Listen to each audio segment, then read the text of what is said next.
So hello and welcome everyone to our kickoff webinar for the 2021 season. This is a two-part session. We will kick off with an overview of the upcoming TOC program year and then hear from Leonard and Mike Powell as they discuss moving from diversity and inclusion to equity and belonging. So with us today to kick things off are several of our TOC Executive Board members. We have with us today Shanda Adams, Karen Hoffman, Chris King, and Steve Dabrowski. I'm going to first kick it over to Steve. Steve, if you'd like to come off mute, the floor is yours. Thank you, Mel. Just making sure that you can hear me properly. Sure can, loud and clear. Thank you. Okay. Awesome. So hello, everyone, and welcome to the first program year, program of the program year for the Training Officers Consortium. I'm seeing in the chat that a lot of us are scattered across the country. First, I want to start with thank you for your service. Thank you for everything that you are doing to continue in the good work that we all need to contribute to in operating our country, our city, our state, and our locality.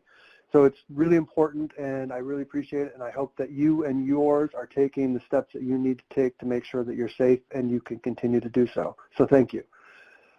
This is the kickoff of our program year for the Training Officers Consortium. I don't know how many of you are familiar with TOC, so let me start by asking you that first question. We had a huge response. Let me open up a poll question. Now, let me see how many of you are returning registrants from TOC. And every year we have a program year, and what I'd really like to know is how many of you attending today are returning TOC registrants. And I'm just going to give that a second as we're talking to come up. You should be able to see the results on your screen as we're going through, and I'm going to let that continue to come in as I continue to talk.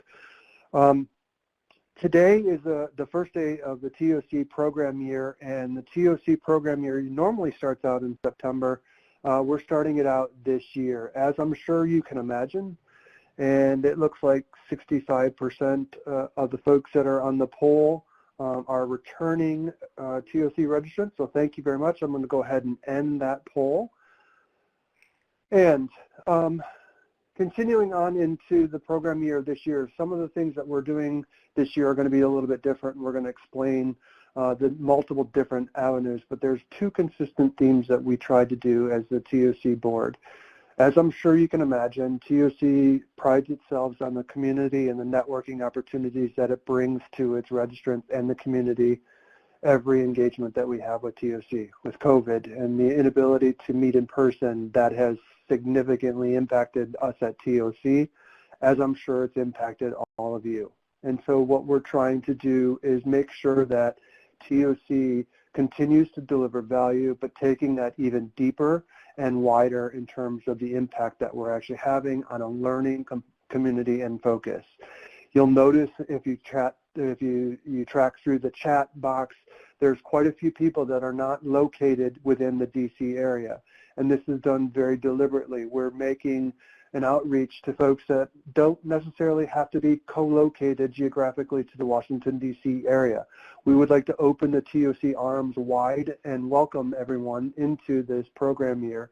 And what we've tried to do is very deliberately try to deliver some expanded and deepening learning opportunities for you at TOC. So without further ado, I do want to dive into a couple of things. There's going to be several people, as Mel mentioned. Shanda, Chris, and Karen are going to talk through some of the aspects of the program here, but I wanted to kick this off by, there are some new concepts that we're going to be introducing to you today. You will see some familiarities like the Professional Development Program webinars, which I am the chair of and responsible for delivering a lot of the content throughout the year, including this session as well. We are introducing a deeper, broader symposium, and that takes the place of our in-person events that are going to be much deeper, and Shinda and Karen will get into that as we continue the discussion.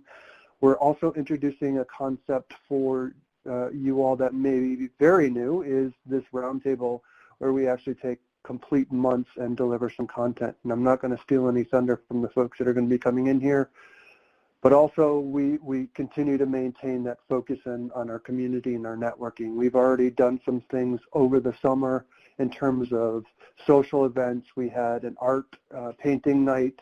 We've done a number of different things where it's used to kind of socialize and keep that networking opportunity open and alive with TOC. So know that the Executive Board is continuously evaluating what we're doing, how we're doing, and the impact that we're actually having on our community, and we're looking for ways to expand that. So if you would like to continue and contribute, please consider volunteering, please consider speaking, please consider doing something for the TOC network and community, because it is increasingly important that we maintain engagement and look for opportunities to deepen those exposures to TOC and its community. So let me start by saying the first component that we're going to continue on with is something that we started last year. We started this as a test. We tried our program years. We would get together at the City Club in Washington, D.C. in person in the beginning of the month, the second Tuesday of the month, and then what we did was on the fourth Tuesday or towards the end of the month, what we did was to introduce webinars, and we had huge success. Some of our successes over this year alone indicated that there was a broader and deeper thirst for understanding and knowledge, and so we expanded some of the webinars that we did. We've had upwards of 1,000 people in some of our webinars, so it's becoming increasingly important that we continue these conversations. And so this year we have several of those webinars planned, and Shanda, Chris, and Karen will talk a little bit about specifics in terms of dates and times and that kind of stuff. But the general idea in our webinars is to present new ideas, new concepts, and have some thought-provoking conversations. As you can see, if you're monitoring the chat, we also like to have the chat going on and having a very friendly and collaborative conversation. You can see that there are a lot of people that know each other and that are referencing their exposures and their experiences together, and that's something that we really would like to continue to foster. So please stay at it and please continue to do so. The second component of the webinars is exactly that, right? So expanding those networks. We might be asking you opportunities for you to engage with folks that are experiencing similar issues or encounters that you are struggling with or you are working through. And so we're trying to leverage the power of our network and our relationships and contribute to the overall good of the community. With that, I am going to say that it is time for the introduction of a symposium. And this, I think, is going over to Karen, I believe. Yes. Good afternoon, everyone. Karen Hoffman, your Professional Development Chair for the 2021 year. We are truly excited to be having this program. What you're going to be experiencing this year is that we will have about 12 full months and about 50 hours of development touch points with our registrants this year.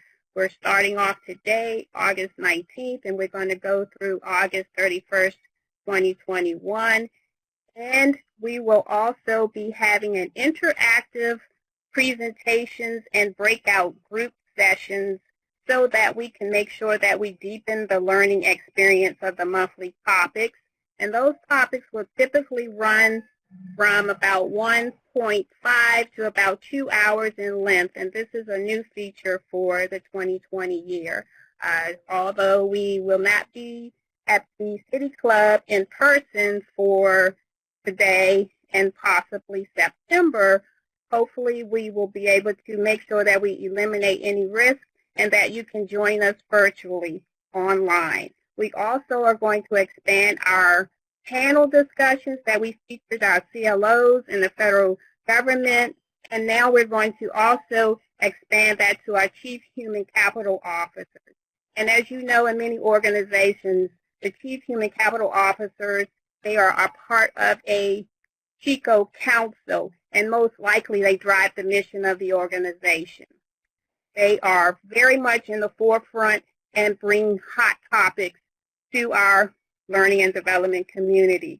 So we will envision our CHICOs and our CLOs as well as our TOC registrants to bring those topics to the forefront and devote discussion in a panel of about 30 minutes to about 60 minutes throughout the year. What I'm told just recently, the TOC Council are going to be restarting the HR scorecard so that we all know that we've experienced that in the government many years ago, but we want to make sure that our community is aware that that's going to happen.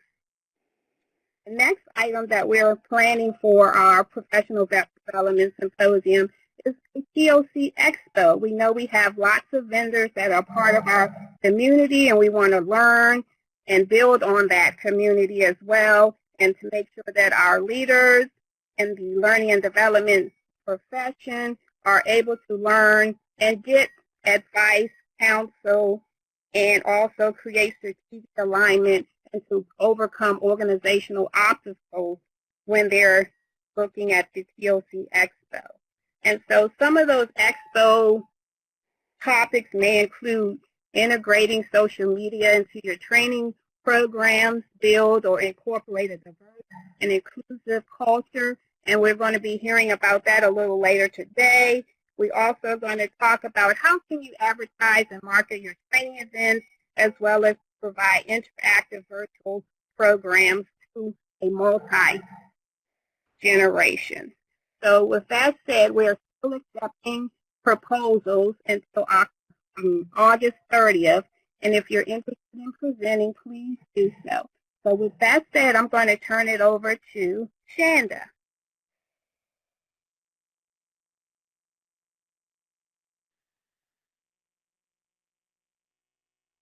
Actually, this one is for Chris. Oh, Chris.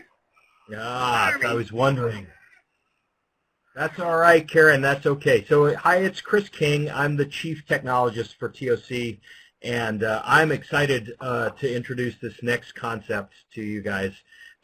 This is a new way for us to deepen the learning, and I think that is probably the theme as we talked through the program year this year.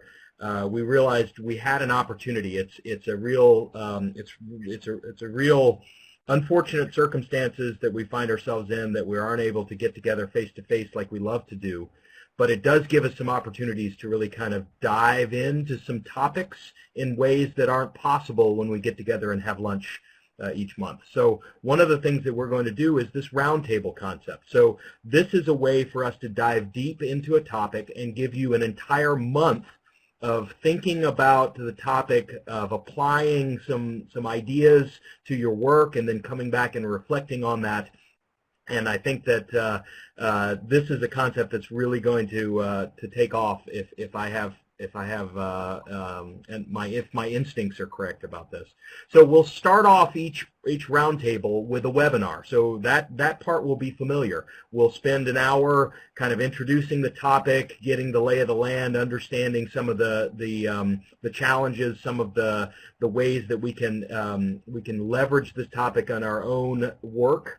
And then the next week, we're going to offer some practical use tips. So this will be a white paper or an article to read and to think about. We're stretching the roundtable engagement on this topic out through the entire month. So 4 weeks of engagement with this topic, starting with a webinar. Then we'll have an asynchronous practical use item for you to think about, to use, to work through on the job. And then in the third week, we'll have a live Q&A session with a panel of experts on the topic, and that will give us the opportunity to come back and kind of reflect on the things that we've been looking at with the practical use and the webinar, and maybe ask some questions to help us clarify how can we use this, how can we leverage this. And then in the fourth week, we'll wrap up with a little bonus content. The idea of here being we're going to give you a tool or a white paper or some way to continue your engagement with the topic in a way that will make it so that you can use the things that you've learned over the last 3 weeks on the job and actually put this knowledge to work. So our roundtables, again, it's going to be a 4-week engagement with 2 synchronous live sessions and then 2 asynchronous weeks with additional content for you to use. And we're really excited about exploring these and looking at them as a way to kind of deepen our knowledge and understanding of these topics. And it's going to be a great way for you to stay engaged and for you to also get some of your team engaged using the practical use and the bonus content. It gives you the opportunity to really kind of spread your reach so that you're not the only person that is learning about these new things, but you have the opportunity to share it with other people on your team. So that is the roundtable concept. I believe we've got 2 of them lined up, plus a bonus one in August of next year. So it's going to be an excellent way to really kind of push the boundaries and deepen the learning. Again, that's, I think, our theme as we looked at our program year coming up. So now I'm going to turn it over to Shanda, and Shanda, you can talk about the community.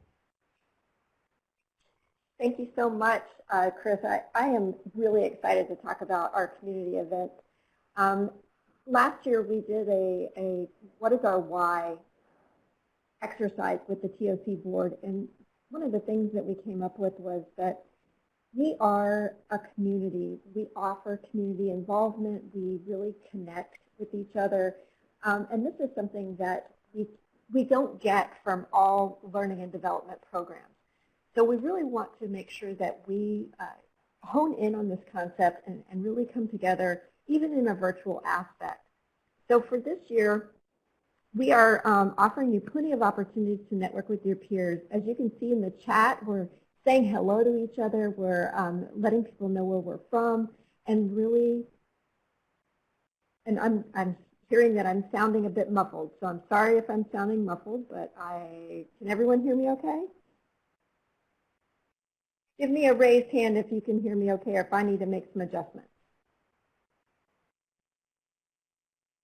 Okay, I'm seeing lots of raised hands, so I'm just going to continue on. All right, we network with our peers through our professional development and those discussions. We're going to have activities there. We share best practices. So part of our community is being able to come together and really learn from each other. And our award ceremony is one of those opportunities for us to share best practices. I'm going to put in a quick plug. We're in September. We had to postpone our 2020 award ceremony, which would normally have been held in June. But we are in September going to have a virtual ceremony. And I hope that you can join us on the 15th of September for that and really hear about some really good efforts that are going on within our Training Officers Consortium community and learn from them. Researching vendor services. You heard Karen talk a little bit about having some panels and having some information from our TOC vendors at an expo. We're looking at holding an expo in December, and that'll give you an opportunity to reach out to vendors who support this Training Officers Consortium and learn a little bit about how they can help you with your own learning needs. And then finally, we are an organization of volunteers, so we really do rely on the registrants within our organization to help support us through each program development year, and this year will be no different. It's an opportunity for you to really dive deep into the program and learn a little bit about others and what they do. So with that, I'm going to turn it back over to Karen to talk a little bit about our annual institute. Thank you, Shanda.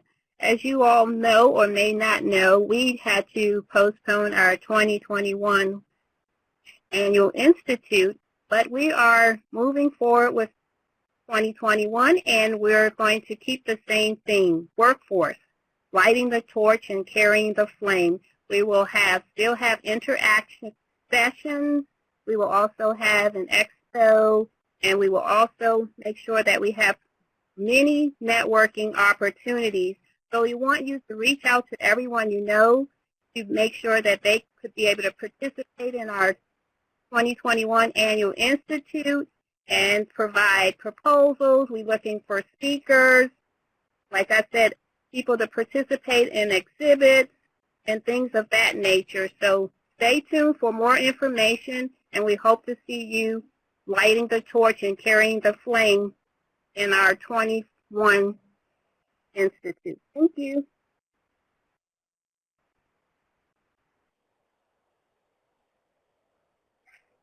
All right, this is Shanda back again. I tried to do a little bit of adjustments for my volume, so I'm hoping that people can hear me better. But the visual that you're seeing here, this is our year. This is our program development year for everyone. We'll have this visual up on our website soon, but it kind of gives you an idea. We used to start in September, and we would end in June with maybe a couple of webinars during the summertime. But this year, if you can look and see, we have something every month to meet the needs of all of our registrants. And as Chris had mentioned, you can see in October here, we have one of our roundtable discussions. You can see that we have the dark yellow ones will be when we are meeting with folks on a synchronous level, so we'll be having those live discussions. And the opposite weeks, we'll be having the opportunities for you to receive some content to help deepen that learning. You can see here our purple, these are our opportunities to have our TOC community events, and everything in green are our webinars, and our orange are our PDP symposium. You can see that we have some really great opportunities throughout the year. I just want to give a quick plug. In October, we have Mike Powell is delivering the second half of our presentation today. That's going to be just a taste of what you're going to get in October. We are dedicating our first roundtable to the diversity and the inclusion topic. So come back to us, and we're going to have a lot more information then. Our February roundtable is going to be devoted to coaching, and our August roundtable, our bonus one, will be devoted to learning measurement. So we really have some very, very great information planned for you throughout the year. And with that, I'm going to pass it back over to Chris.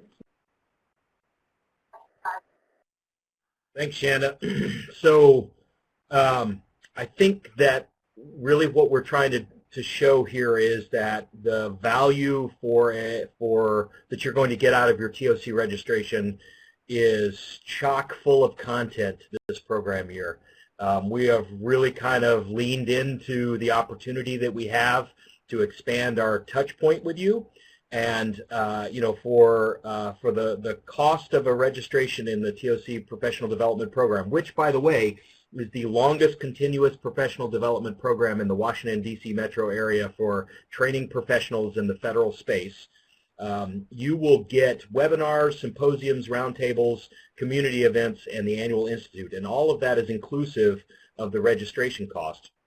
And if you're just wondering if this is a value or not, I'd just like to take a moment to point out there is a government workforce conference put on by another organization that I won't really say the name, but I'll just say they used to be called ASTD, and they are asking a certain amount for their conference attendees plus a membership in their organization. And when you look at the conference, it's about 9 hours worth of content, and that works out to about $62 an hour for the cost of registration for content. If you look at across all of our different webinars, symposiums, roundtables, community events, and the annual institute, we're talking about 50 hours of content during this program year. And for when you divide $750 by 50 hours, that works out to about $15 an hour for this content that we're going to be producing for you. So if there's any doubt about the value in a registration in the TOC Professional Development Program, I hope that puts it to rest. And I would just offer, if anyone is interested in discussing this more or needs some help with justifying a registration in the Professional Development Program to your agency, your boss, or even your team, please reach out to us. We'll be happy to help you with that justification.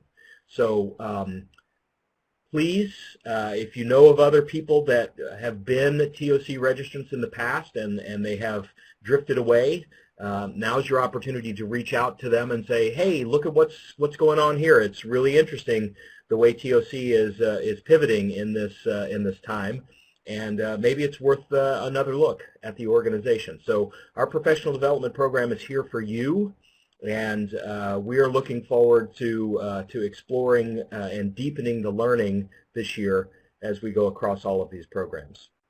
So as Shanda has mentioned in the chat also, we even have a fillable SF-182 on the site ready for you to download and just plug your name into, and you can turn that in. So I think with that, we're happy to take any questions in chat, and then I will hand it back over to Mel Chambers, and she'll be able to introduce the next portion of our program. Thank you, everybody. We really appreciate your support.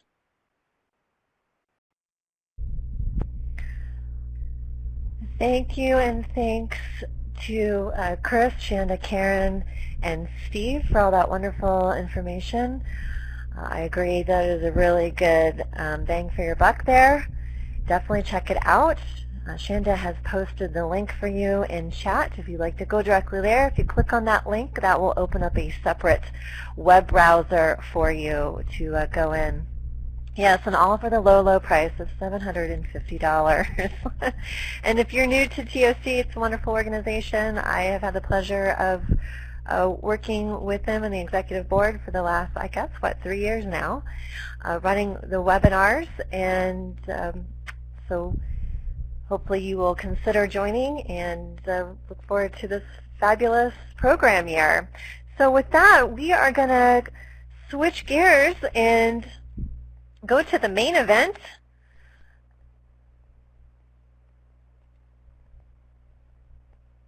which is our moving from diversity and inclusion to equity and belonging.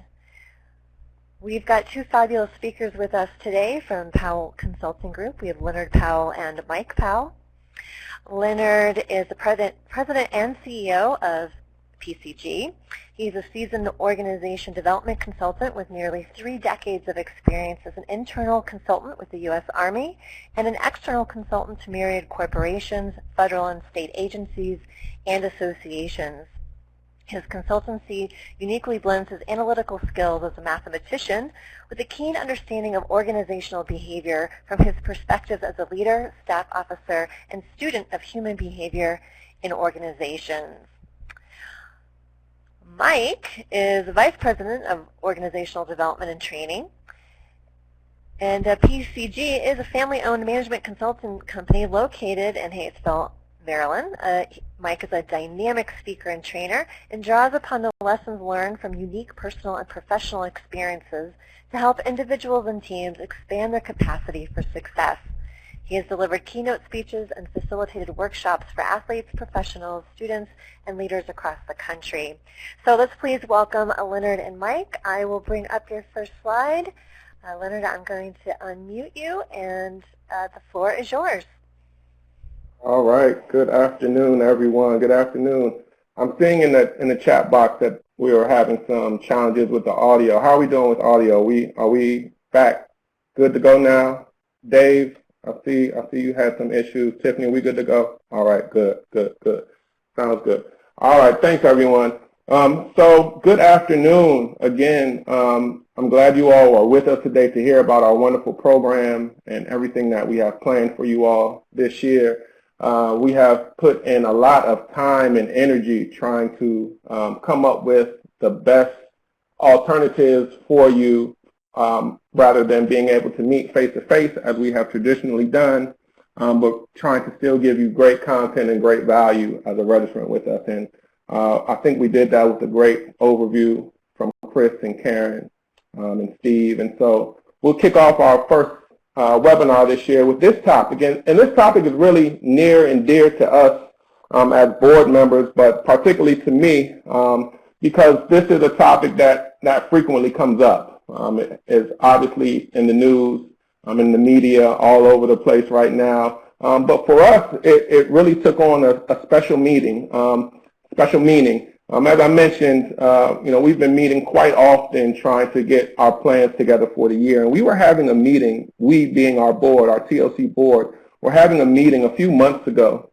And we were trying to decide on some content for our newsletter. Many of you all may be aware that we send out monthly newsletters with updates on what we have going on. And when we were having the conversation, we were kind of struggling to come up with some content for the newsletter, right? We were smack dab in the middle of the pandemic, and we were making some changes and canceling our sessions, and so we just didn't know what to include in that newsletter that particular month. And I remember sitting there and listening to the call and something kind of pulling me from the inside and saying, man, we need to mention something about the social movement that's going on in this country right now. We need to acknowledge it. We need to say we agree, we support. We need to say something. And it was just kind of pulling at me, and I didn't say anything. And in that moment, I had to really make a choice about, if I wanted to speak up and share my voice and share my opinion, or if I wanted to sit back. And so right in that moment, because we had so many things going on and so many decisions to make, I didn't want to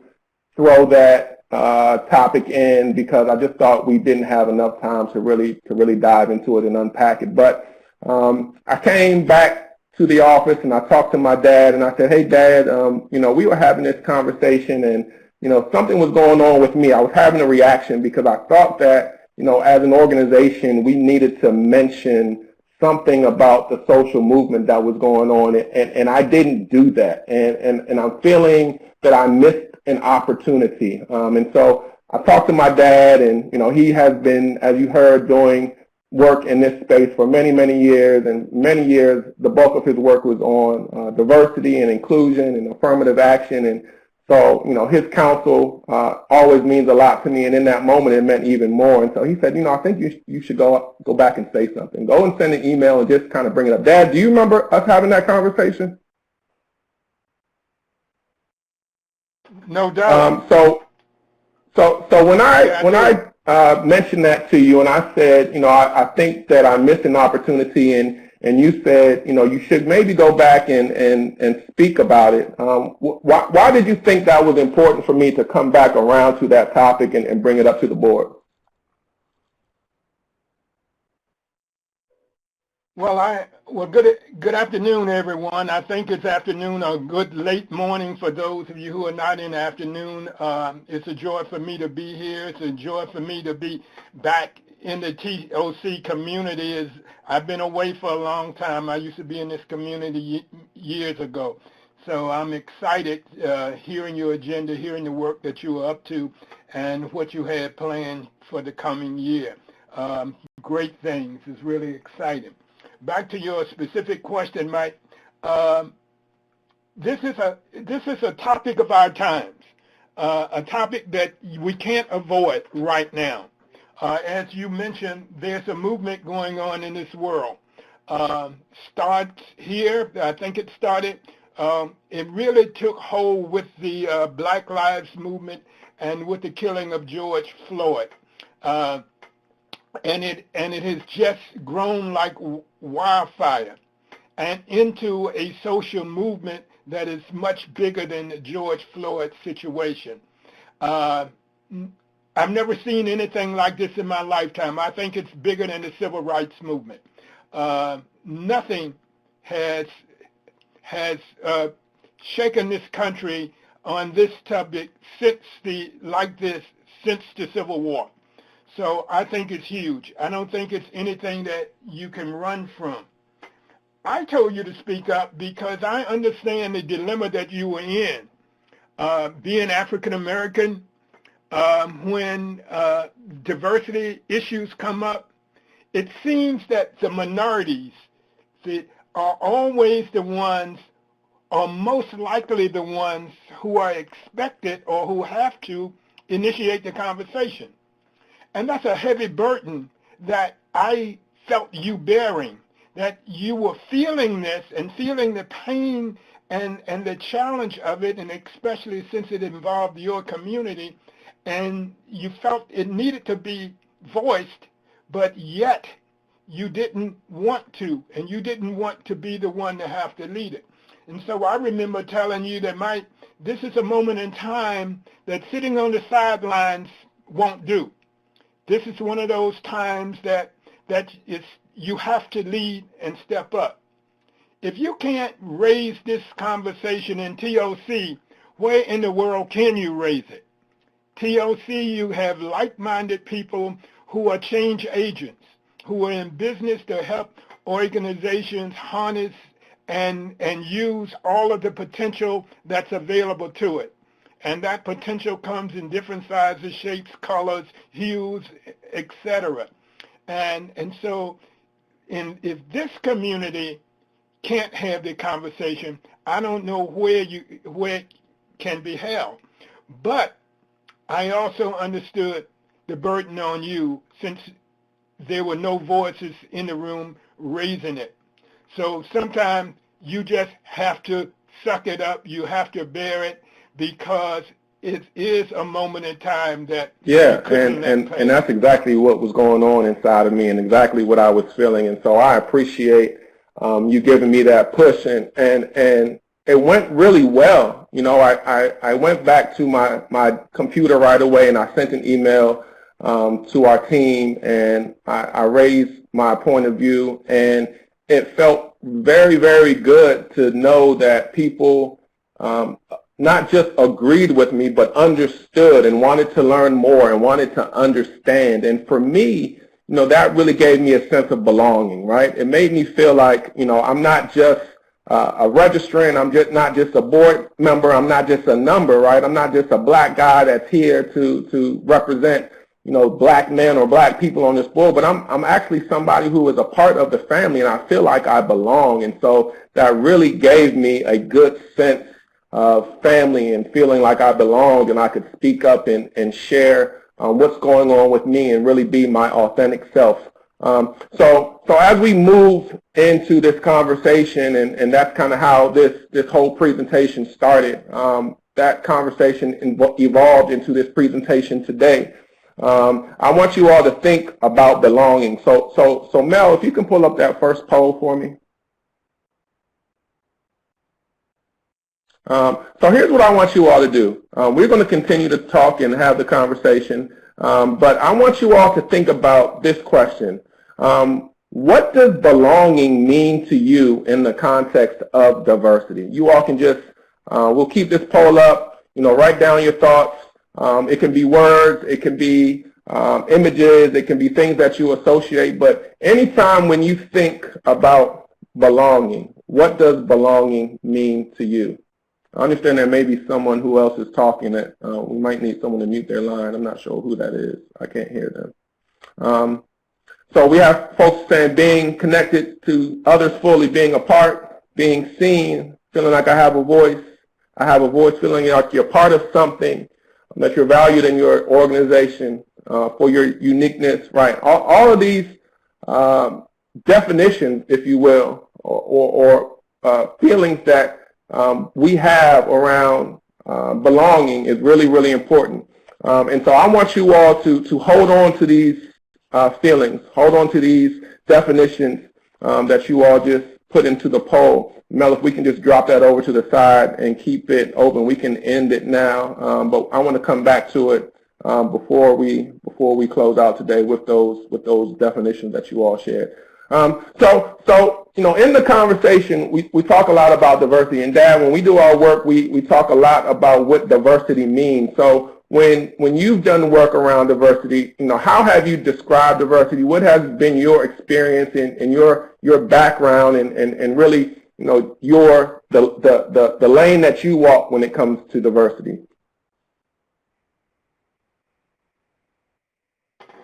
Okay, let me just connect with what you just said about you're putting your voice in the room. When you have that sense of belonging, you go to a place. I think we have all heard the tune, "It takes two to tango," but it only takes one to start the music. So when you are in a community where you have the sense of belonging, you can be the one to start the music and not worry about getting shot in the knee, not worried about getting beat up or frowned at, because you belong and your voice matters. My work with diversity started, I've been dealing with it all my life. You can't escape from it. None of us can escape from it. Diversity is a part of everybody in this conference and everybody alive. But when we started looking at it formally, the term used to come up, diversity is like, diversity is about, and we didn't have a good concrete definition. And it seems that many people were looking at various aspects of diversity and call that diversity, i.e., if you're talking about race, they call that diversity. If you're talking about gender, we call that diversity. If we're talking about LGBTQ, we're calling that diversity. And we slice and dice it up in all of its multiple components, and we calling it diversity, but we don't have, couldn't find a concrete definition that I could use when I was helping to explain and trying to help people understand and navigate this. So I had to come up with my own definition, and that's the definition you see on the screen. Diversity is the sum of the many ways that people are alike and different. It's the sum of all of that. And notice I say alike and different because likeness, it forms a group. That's a part of diversity. But the ways that we are different forms a group.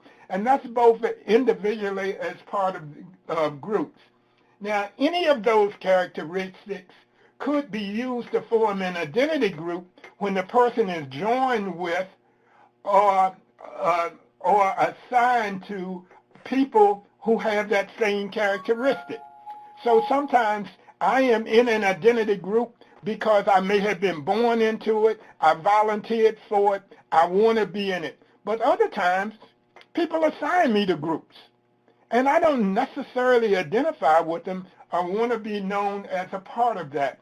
So I had to come up with a definition that worked for me and helped people to understand the full depth and breadth of diversity, and it was not limited to single components like race. Right. And I think sometimes what happens is people have a sense that diversity is, a heightened state of awareness or is a destination that an organization is trying to arrive to. And really what we want people to understand is diversity just is. Diversity exists all the time, regardless of the components of diversity that we're describing, whether we're talking about race or any of the other components that we're talking about or the other dimensions of diversity that we talk about. It always exists.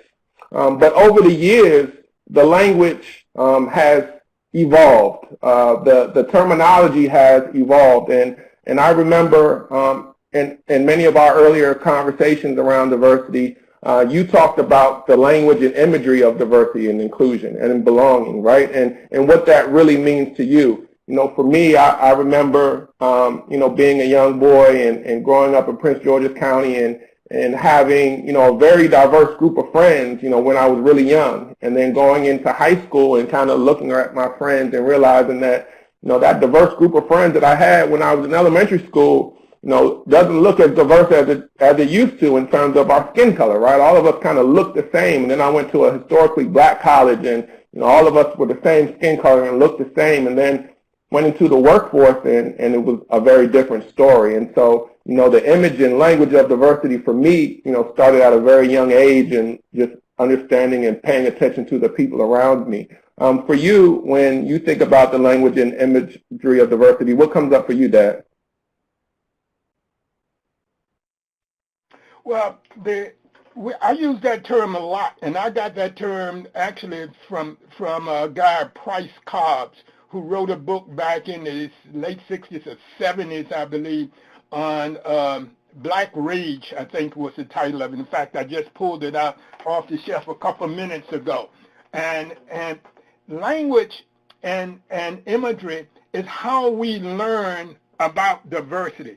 Diversity is a complex phenomenon that's replete with values, beliefs, truths that drive the way we traverse this interesting and challenging thing we call the human landscape.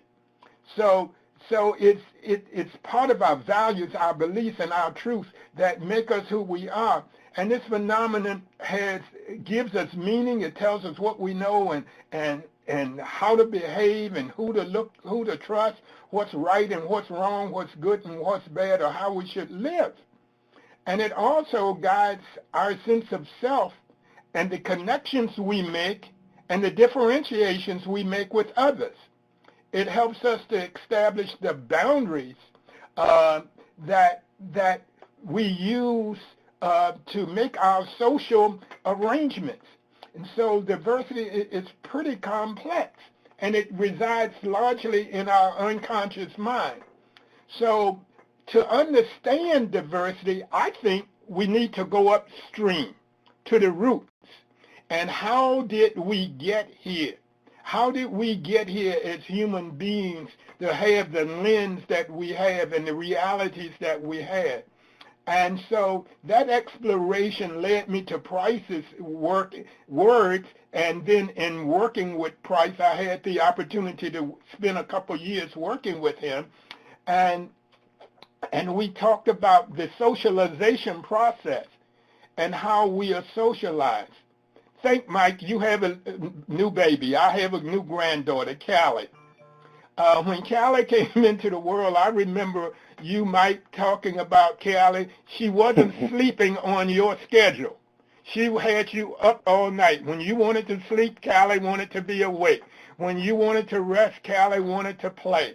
And so suddenly you found yourself trying to socialize Callie to come around to your way of life and to get on your schedule.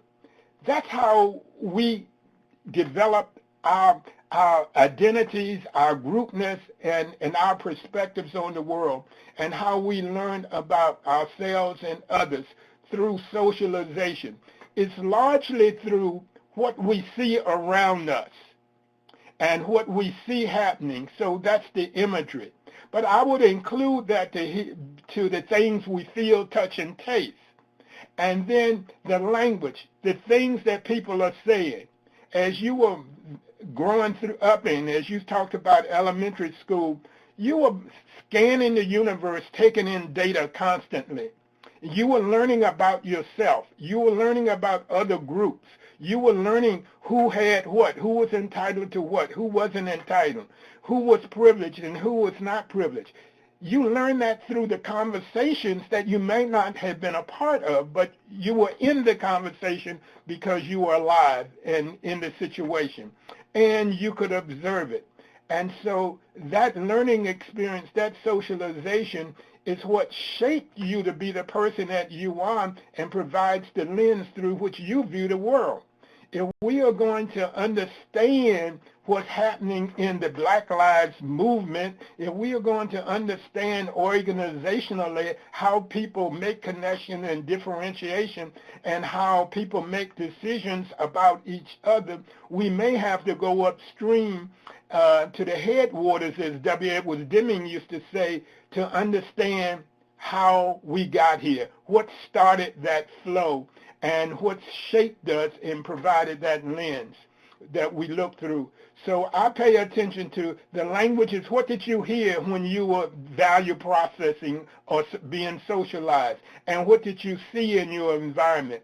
And how do you carry that with you right now?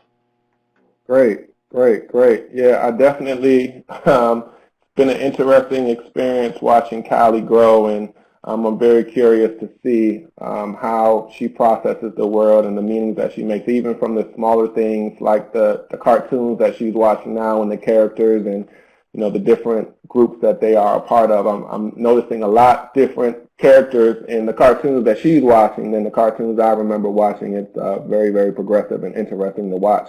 You talked about going upstream and really understanding where we came from. And so I thought it was important for us to examine a little bit where we are now and where we came from in terms of how diversity was languaged and described in organizations and how it has progressed over the years. So on this model, we have just a timeline that starts at race relations and then moves all the way through diversity and inclusion, equity, and now belonging. And so what I want to do is just really quickly, Dad, just look at each of these eras, not arrows, but eras of diversity thought, and talk to us a little bit about what your experience was, what was going on with you or maybe in the country during each of these eras when, race relations and diversity thought was really emerging in the country and also in the workforce.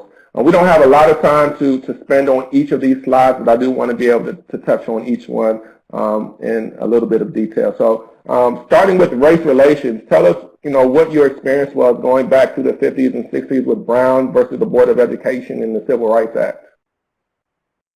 Well, as you said, it goes well beyond this, but in the interest of time, we have to limit it. Diversity has always been there, and this country was born in diversity. People were always treated differently based on who they are. And but race seems to be the real sticky issue for this country. We fought a war over it. We had a constitution written, and then one of the most famous penners of that constitution, Thomas Jefferson, say, "I know what I wrote, but I still can't fathom that blacks and whites were equal." So there was separate treatment in the Plessy versus Ferguson case and so on. And then in the after the World War II, when blacks came home from World War II and said, wait a minute, the world is different from what it is at home. We went to fight for this country, and now look how we are treated when we come back. So there was a movement to start standing up for their rights. And there was a movement to stand up and to have equality and to take one's place. Education is a major impetus for that. So battles were fought over education, and then we had the Brown versus the Board of Education, where they said separate but equal is inherently unequal, and so we took out discrimination laws and made education more accessible. Then during the civil rights movement, the nation start looking at it through a collective lens and say, wait a minute, this is just not right. And so the civil rights movement took hold. And the civil rights movement wasn't just about race, about black people, because it would never have occurred, would never have progress if we didn't have many whites and women's and others join in, because we were not just talking about civil rights for blacks, even though that was the locus of the conversation, but it was civil rights for everybody. And so that was really the start of us paying attention, especially corporately, to race relations. Yeah. And so, soon after the Civil Rights Act was signed, the Equal Opportunity Commission was formed, affirmative action came into play, and the 5 original protected classes were established. And we know that, these programs weren't established to improve organizational effectiveness. In fact, it brought more tension into the workplace. And so, back in the 60s, when affirmative action and even, moving into the 70s, when affirmative action, was one of the buzzwords in organizations, what were some of your experiences working in organizations and how they were dealing with affirmative action? Well, affirmative actions was a recognition that people had been treated unfairly and people didn't have full participation, and it was trying to level the playing field somewhat. But to many, it was viewed as a handout. It was being given to undeserving people and people who didn't work for it, and people who hadn't played by the rules, and the insiders who had played by the rules and worked their way up by the rules felt that they had earned their place. And now we are making some set-asides and doing some things to promote these other people and give these other people a chance when they didn't earn it the way we did. So affirmative action had a lot of tensions and a lot of problems. And if you go back all the way upstream, even though affirmative actions were set in place, I don't think there was a universal belief that people were qualified who got these affirmative action positions or set-asides. For example, I was out in Cincinnati doing some work for a federal organization, and in the room, one of the govies said, "Oh, we hired a good 8A company." And I looked at him and said, I would think that if you hire a contractor, you would hire a good one. I would think that's automatic. I would think that's part of your vetting process. So why do you have to use that term when you talk about an 8A contractor? And I pushed him to understand that his belief upstream was that they weren't good. So this one is an exception to the rule. And if there's an exception to the rule, there is a rule. Yep, definitely. And I think, affirmative action and its footprints and fingerprints, have really stayed in many organizations over the years. And even though, the terminology has evolved and the thinking has evolved, some of those, that tension, those feelings that people have about whether people really earned their positions or were given opportunities because of, some dimension of diversity or, whatever group they were a part of, it still kind of created uneasiness. But then in '87, a report came out around the Hudson Institute, and it talked about the business case for diversity, right? There's a reason that we should be bringing in diverse people into our organizations. It's not just because the federal government mandated it. It's not just because we wanted to count numbers, but there is a business case for it. We want to bring people into our organizations that represent the type of people that we're serving, the type of people we're trying to sell to, are reflective of this country that we're in. And so the words of affirmative action kind of started to disappear, and you started to hear more of this term on diversity. So tell us a little bit about your recollection of the early years of using the term diversity and a lot of the work that you did during that time. Well, the Hudson Institute report was a seminal report finding. It found that the workplace would change, America would change. People who were in the majority were not going to be in the majority much longer. And the workplace was going to be a larger percentage of the workplace. In fact, the majority of the workplace would be people of color and people who were not necessarily born in this country, and would include more women. So white men who had dominated the workplace in the past would find themselves in fewer numbers than in the past.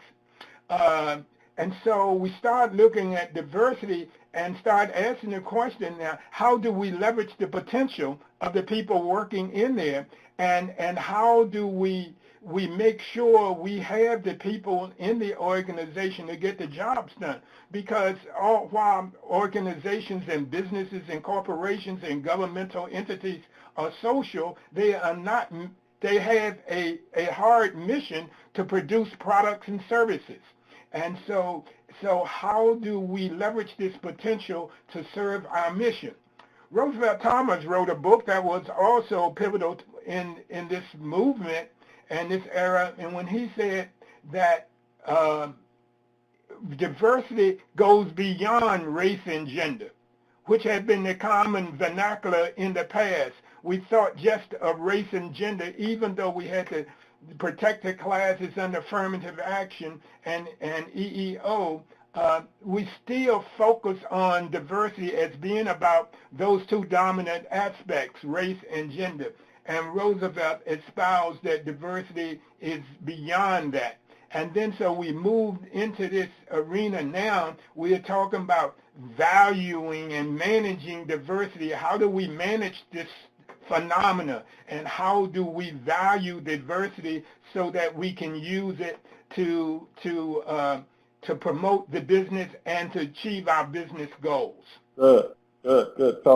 So diversity, the language of diversity really was popular, and I remember, when I was in college and hearing and talking to you about a lot of the work that you did. It was really focused on diversity, and even a bulk of the work that we're doing today is still working with agencies who are facilitating dialogues around diversity, and so that continues to be something that's popular. But the language continued to evolve, right? We didn't just stop at diversity. At some point we decided, you know, we need to talk about inclusion as well. We needed to talk about creating an environment that's inclusive for people, where people can be represented, where people can be invited to the meetings, where people can have a seat at the table, right? And so when we're talking about now not just diversity in terms of the numbers, but now creating a diversity and inclusive environment, you know, what was the thinking around diversity and inclusion when that was added to the term of diversity? Well, we've all, you know, these are developmental stages that we are speaking to, and in each stage we got a little bit better and we got a little bit closer to the ideal, you know, of creating a more perfect union. And this is the developmental stages of creating a more perfect union around this phenomenon called diversity. And so we started looking at it that it was broader than just the numbers, getting the right people in, making sure people got the right percentage and they got the right, you know, number of beans and the number of slices of pie or slices of anything. And we said, how do we bring people on to make them a part of something?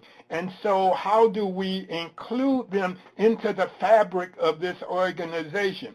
Now, I'll talk about it a little bit later. I kind of resented the language because I'm a student of another developmental process called FIRO, developed by Will Schutz. Will is one of my mentors and one of my principal mentors, and he developed stages of team development. Inclusion was the first stage. And the way this phenomenon was now being languaged, that the inclusion was the end state. And I thought it was a developmental state and the first state in the developmental process. So I had a hard time accepting that language of diversity and inclusion, but I couldn't find the right language that I wanted to put out there, and we kept evolving until I think we are much closer to it right now, and we'll speak to that. Yep, and so as we continue to talk about diversity and inclusion, now the concept began to be raised around equity. And what does equity mean, right? You know, you have me in the room, I'm at the table. But based on my journey in life, based on the obstacles I face, based on my goals and where I want to go and what I need, you know, we need to have some conversations about creating some equity, meaning making sure that each of us has what we need in order to survive, making sure we all have access to opportunities, make sure we're able to go where we want to go and reach our full potential. You know, oftentimes people think inclusion just means getting the people in the room, right? So I'm in the room. I've been invited to the party, but I don't understand that there was a meeting that happened before this meeting that I wasn't a part of, right? There's going to be a conversation after this conversation that I'm not going to be a part of. There's going to be some decisions that get made that aren't going to be in the room, that I'm not going to be in the room when those decisions are made. And so I want to make sure that as I am included, I also have equal access to everything that everyone else has. And so the conversation then evolved into, let's talk about equity as well. So what are your thoughts on including equity in that language into the conversation of diversity? Well, I'm delighted that we have finally gotten there to talk about equity. Now, we are talking about this in the developmental stages in which I think it should occur in a reasonable developmental process. But actually, we skipped over equity and went to belonging. And now with this social movement spurred by the death of George Floyd, we are now having a huge conversation throughout the world about equity.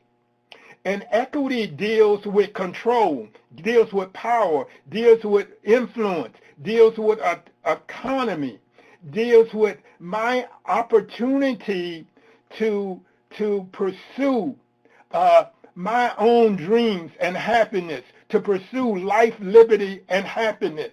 And that I can get a chance to make decisions. I can get a chance to run business. I can get a chance to be in leadership position. And that and what underlies equity is a sense of competence. And that seeing people as competent. I'm not going to give you a chance to make a decision if I don't think you're competent. But we're afraid to talk about that. I'm not going to give you a chance to make a decision if I don't think you're entitled. And so all of our stuff, as I like to call it, that's way upstream, inhibits us from having full equity and full participation without my uniqueness being a barrier.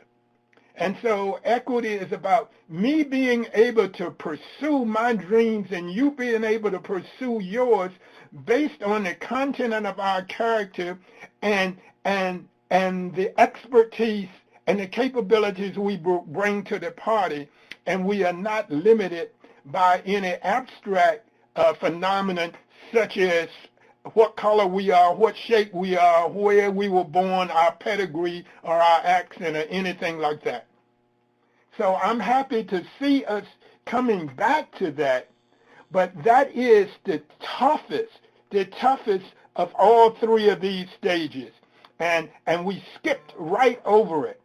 And when we are dealing in organizations, I'm working as an OD person in an organization, that's the tough thing that we have to deal with, the power sharing, the power relationship, who influences whom, and we struggle through that and oftentimes dance over it just like we did in this evolution of development. I agree. I like the point that you made about competence because oftentimes, we associate, treatment and the way people are treated, the way that we are treated with something other than our competence. Sometimes you aren't given opportunities because you aren't ready for those opportunities. It's not because of the color of your skin. It's not because of your body. It's not because of your background or your education. It's because you have not demonstrated the potential, the competence to deliver and take advantage of the opportunity. And so until you are given that opportunity to develop that or demonstrate that competence, there's still going to be some challenges and some questions. And so, as we think about equity, we know that we can't really get to a place of equity until we get to a place of belonging and feeling like we matter. I want to...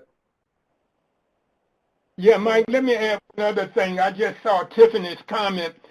Tiffany, I think you were right that it is sometimes about giving people a leg up or a hand up in order to get them started. We come with a huge amount of potential, and that potential is undeveloped because you haven't had developmental opportunities. If you come from a background where nobody in your family was educated, you don't have the same leg up as you do when your parents went to Harvard or any other college or HBCU. If you have never been around people who were working like me in corporate America, my father had a 6th grade education. He made a living with his hands. He was a waterman on the Chesapeake Bay. He knew nothing about corporate America. He told me to go work hard, keep your nose clean, and good stuff would happen. I went and worked my butt off, kept my nose clean, and I found that my dad didn't know what the hell he was talking about because there are some other things that go on where I end up having to prove myself over and over and over again, and it is, what have you done for me lately? And every time I prove myself, I haven't proved myself because there's another test out there. Because the inherent belief in the system, and this is the structural isms the inherent belief in the system is that I'm not capable, I'm not qualified, and I am not ready to pursue my dreams the way other people are based on the body I'm in or my background. Good, thank you. So we started in race relations and moved to EEO and affirmative action, and then that evolved into diversity, and then diversity and inclusion and equity, and now we're at the place of belonging. I want to give a shout out to my colleague Deidre Welcome. I think I saw her in the chat earlier for this graphic. I know that this was something that she used, and I borrowed this for her. So thank you for this, Deidre. This was really, really helpful in our conversation and helping people to understand, where we have been and where we need to go. And so, when we're talking about belonging, we're really talking about creating an environment where you feel like you matter, where you feel like you can be your open and authentic self, where you don't have to hide a piece of you, where you don't have to leave something at home when you come into the office and can't be open, and you can't talk about what's important to you, you can't talk about your values and what's really meaningful for you. I think in this pandemic environment that we're in right now, I think we have really created much more of a sense of openness, right? Because people are at home, and so the idea of having to balance multiple priorities and maybe having your kids in the background during a conference call, or having to take care of a loved one or a family member, or having to run to answer the door because Uber Eats is coming or Instacart is coming, right? That is much more accepted now in this environment. And so I think, we are starting to get to that place where we understand what belonging is and what belonging means. But, in order to really understand belonging and understand how organizations create belonging, we really have to understand what creating diversity competent cultures are. And so, Dad, talk a little bit about how you create diversity competent cultures, what it actually is, and then we'll go into a little bit of FIRO and help people understand what belonging and openness and how those connect in this language. Well, thank you, Mike, for that. Diversity competence is the end state that we are seeking. We are not just having conversations. I don't work with clients or organizations or people, for that matter, or at the individual level, just to do diversity and just to be able to talk about this phenomenon and make sure we have wonderful, spirited conversations. The conversation is designed to get us somewhere. And all of our organizational behavior and all of our organization interests, we are trying to create competent organizations that have the capacity to deliver products and services that meet or exceed the customer expectations. And we have to do this across the myriad boundaries of diversity, because there's diversity everywhere. When it was all white men, there was yet diversity. They didn't all think alike. They didn't come from the same place. They didn't all have the same values. There's always diversity. And we have to learn to traverse or navigate or have interpersonal or organizational transactions across these boundaries. So to describe this end state that I was trying to create, I called it diversity competent cultures.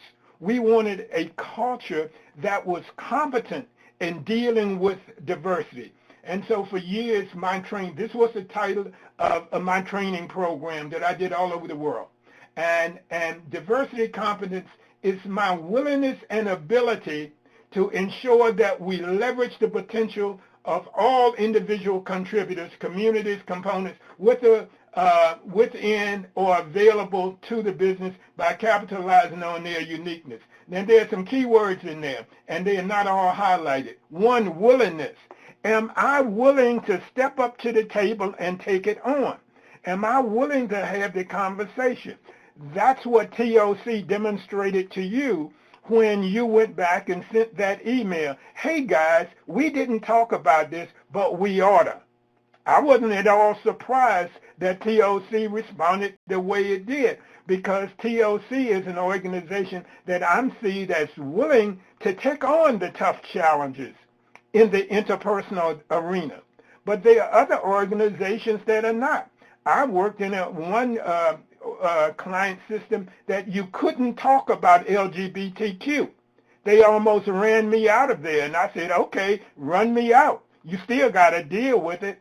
And so it pushed them. So in 6 months, they got a national award because they were now from the LBG community as one of the best organizations in the country to work in because they were willing to take it on. Nelson Mandela taught us about that. He said, truth and reconciliation. You got to be willing to take it on. And if we are not, then we don't get very far. Then you have to have the ability. You have to have the right stuff. You have to think analytically. You have to understand. You have to be able to dissect this thing and pull the layers back in order to understand the permutations and combinations that drive the culture and hold it in place. And then we want to leverage the potential. Everybody is there, but we bring people in, we hire people because they have potential to help us to get better and deliver products and services. So we want to make sure we leverage potential, not leave any of it on the table. We lose. Organizations lose. If you have potential there and you letting it die on the vine because it doesn't sound right, it doesn't look right, it doesn't dress right, it doesn't walk right, it doesn't smell right, and it doesn't have the right pedigree. And so that's for all the individual contributors. Now, and I say components. One client system I was working in, the biggest diversity issue they had was organizational compartments. Every department, every time they had a staff meeting, there was one department that came, whose representatives came to the meeting and were carrying 2 6-shooters.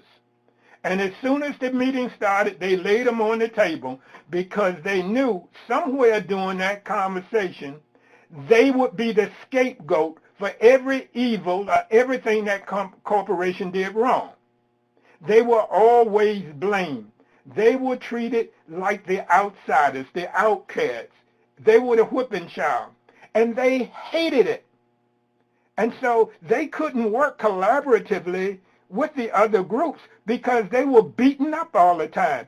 So every meeting there was a fight until I pointed it out and then brought them to their knees and made them deal with it. And when they started telling their truths, wow, it blew the lid off the place.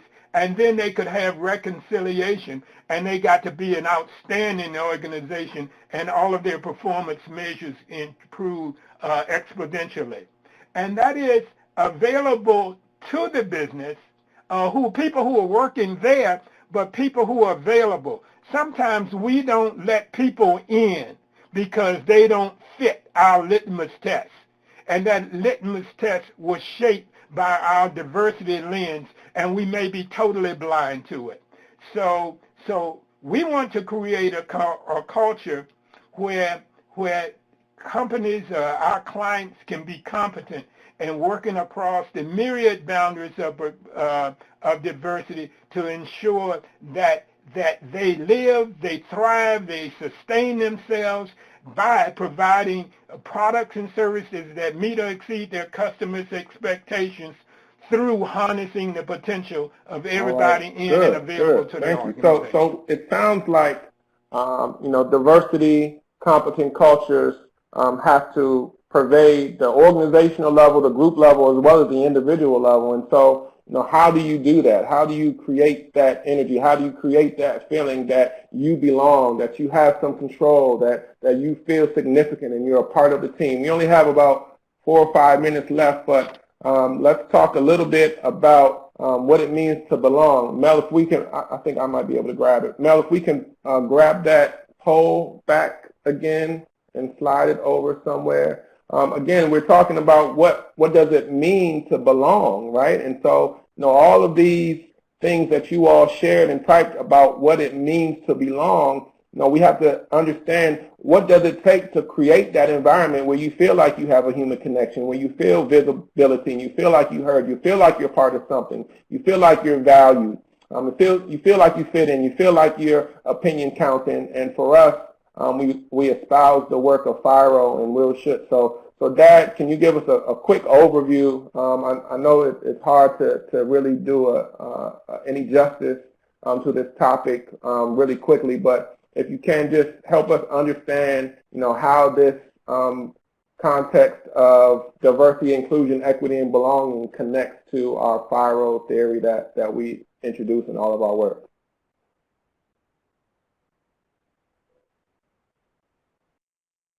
Okay, remember I said earlier that I'm steeped in this developmental theory of organizations and called FIRO. That's Fundamentals Interpersonal Relationships Orientation, that was developed by Will Schutz. Some of you may know the FIRO B. Will developed that. He sold the rights to it, and he went on to develop some instruments that were far superior. I think you had Ethan Schutz to come down maybe to talk to you about somebody that talked about FIRO. But Will looked at the dimensions of human behavior, and the first dimension is inclusion, second is control, third is openness.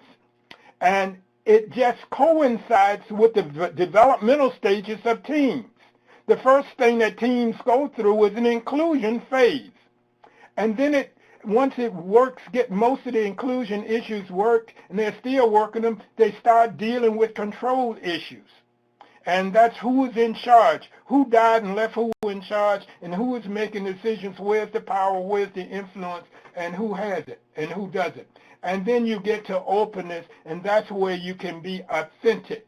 And so I found these overlaying quite neatly with the journey toward diversity competence. It's just a very neat, congruent overlay. Now, Will discovered that feelings are important. Though inclusion, control, openness are the dimensions of behavior, but we behave the way we do because of the way we feel. Significance is the behavior, is the feeling that underlies inclusion. I feel significant. I feel that I matter. Heard that word? That I matter. That you notice me, you recognize me, acknowledge me. My presence is here. I'm in the room. But sometimes now you include me and you act like I matter, but then you don't give me control over anything because you don't feel that I am competent. And competence is the feeling that underlies control, or as you can see on the slide, equity.